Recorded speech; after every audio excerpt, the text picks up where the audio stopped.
Meanwhile, the Santa Cruz Police have launched an investigation into the gruesome discovery of a fully decomposed body of a man.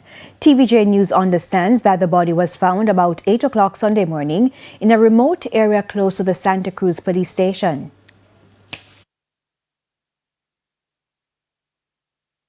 You better say go there, you better go look on some post. Go look somewhere fence post and just go back up on the remain there someone there. So you go call the police and the police come and go to look on it and say it's a man. I think that dead something today. Like dead rat also.